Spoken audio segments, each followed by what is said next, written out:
ជំរាបសួរបងប្អូនទាំងអស់គ្នាបាទស្វាគមន៍មកកាន់ Channel របស់ខ្ញុំសាជាថ្មីថ្ងៃនេះខ្ញុំនឹងបង្ហាញបងប្អូនទាំងអស់គ្នាដាក់ចម្រៀងខ្មែរនៅលើ Story ក្នុង Facebook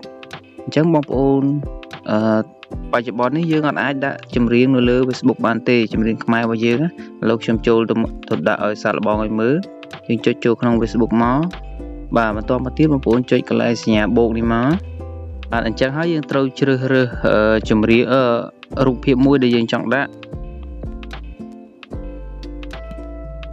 យើងនឹងអត់ឃើញមានចម្រៀងខ្មែរនៅលើហ្នឹងទេអញ្ចឹងយើងអាចដាក់ចម្រៀងខ្មែរបានទេអញ្ចឹងដើម្បីដាក់បានខ្ញុំនឹងត្រឡប់ទៅក្រោយម្ដងទៀតចូលទៅក្នុងកម្មវិធី Facebook បាទបន្ទាប់មកយើងត្រូវចុចកន្លែង Search នៅខាងលើនេះបាទនេះ Search នេះចុចមកបន្ទាប់មកបងប្អូនត្រូវសរសេរចំណងជើងបទចម្រៀង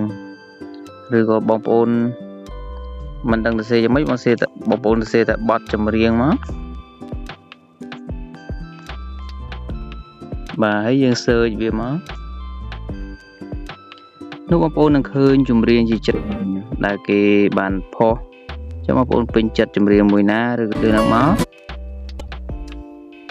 បាទឧទាហរណ៍ថាខ្ញុំចង់ដាក់ចម្រៀងមួយនេះអញ្ចឹងដើម្បីដាក់ជា story បានយើងត្រូវចុចកន្លែងនេះបងប្អូន like share នេះសញ្ញា share សញ្ញាព្រួយនេះចុចលើនឹងមកបាទបន្តមកទៀតបងប្អូនត្រូវមើលនៅខាងក្រោមជួរខាងក្រោមពាក្យថា your story នេះកន្លែងនេះបងប្អូនកន្លែងលីបូកហ្នឹងយើងចុចលើនឹងមក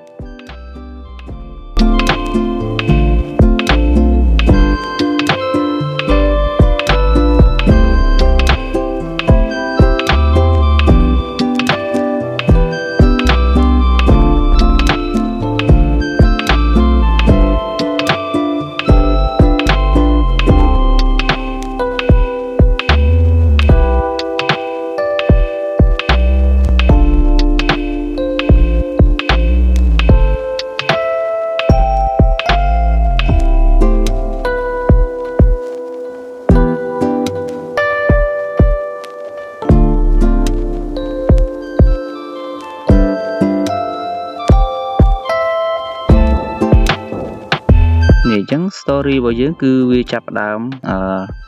កំពុងតែដាក់ហើយវីដេអូរបស់ខ្ញុំគឺមានតែប៉ុណ្ណេះសូមបងប្អូនកុំភ្លេចជួយចុច Subscribe Channel របស់ខ្ញុំម្នាក់មួយផងបាទអរគុណបងប្អូនទាំងអស់គ្នា